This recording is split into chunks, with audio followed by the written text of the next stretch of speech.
Going back in my past, the first time I ever saw Godzilla, the final fight in King Kong vs. Godzilla enthralled me. I couldn't sit still. Roundhouse kicks were flying, my whooping and hollering was overpowering the monster's roars, the living room was going nuts!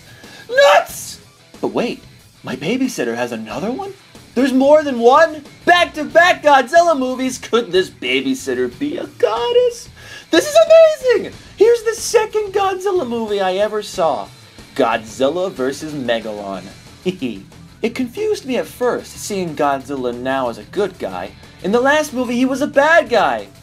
Ooh, Godzilla's ready to whip out some kung fu poetry. Yeah, look at this, look! Oh man, he's taken on two monsters! Two! At once! My mind was blown! Now, Godzilla officially kicked ass in my book. This was so much fun to imitate with my toys and beating up stuffed animals and refrigerator-sized cardboard boxes. Ooh, good times. Anyway, the titled villain, Megalon, is a flying beetle-looking thing with drills for hands that help him dig underground. There's some kind of horn on his head that shoots lasers, and he spits red cubic mounds of explosives out of his mouth! You know, would you rather have hooks or drills for hands? I gotta think about that one. Surprisingly, he's not a space monster, but from underground. He's a deity worshipped by the Ceetopians who 3 million years ago, ooh, 3 million, encountered a devastating earthquake and they all fell down into the earth and have been living there ever since. Yes. And please, please don't tell me that's been the fashion statement consistently for the past 3 million years. Oh. Of course, this is coming from a guy who admits he wants to wear the jumpsuits from Monster Zero, so I guess I can't be too critical. But the real fashionista and the huge draws of this movie is Jet Jaguar, a robot who walks with a manly strut and has rippling muscles. So tough.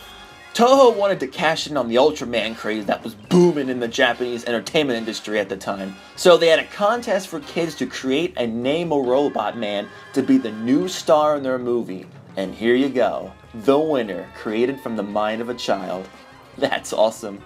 But I guess Toho didn't have enough faith in Jet Jaguar. Originally this was going to be a Jet Jaguar only movie, but the big G was thrown in at the last second because Toho thought he'd bring more marquee value. Speaking of marquee value, Godzilla vs. Megalon is actually a very important entry in the series for international reasons. Well, for the US at least. Not sure where Germany was smoking when they titled Jet Jaguars King Kong! How do you confuse the two?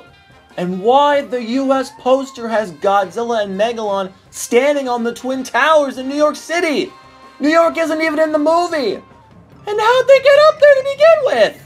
The film was broadcast on NBC in 1977, backed up by a heavy marketing campaign with toys and other merchandise, and NBC bumpers featuring James Belushi in a Godzilla costume. Okay. As of 2016, it's the only Godzilla film to be broadcast this way. Watching the whole movie now as an adult, I can both laugh at it and with it. Oh, it's hilariously bad. Supposedly the film was made in only 3 weeks, and I guess it really shows it because there's a ton of stock footage. Honestly, the filmmakers don't even try. They don't even try. And to top it all off, the final fight is vastly entertaining. There's too many highlights to list, like when Megalon taunts the heroic duo by smacking his butt. Godzilla makes a valiant effort up a hill, only to be kicked back down. Look at him roll down. Yes. Then there's this. What? Was that the same shot repeated 3 times? That's so lazy. Jet Jaguar throws Gigan up into the air and Godzilla blasts him. And Megalon and Gigan literally play volleyball with Jet Jaguar himself. But I can't forget this moment. We also bear witness to the meaning of life. Right here. Oh yeah, and we get to see it twice! How does he do it? Oh, I love this movie so much, it never gets old. Godzilla vs. Megalon finishes the triangle. Ghidorah, the three-headed monster, the first I ever owned. King Kong vs. Godzilla, the first I ever saw. And Godzilla vs. Megalon, an important triangle of awesomeness that helped shape my life.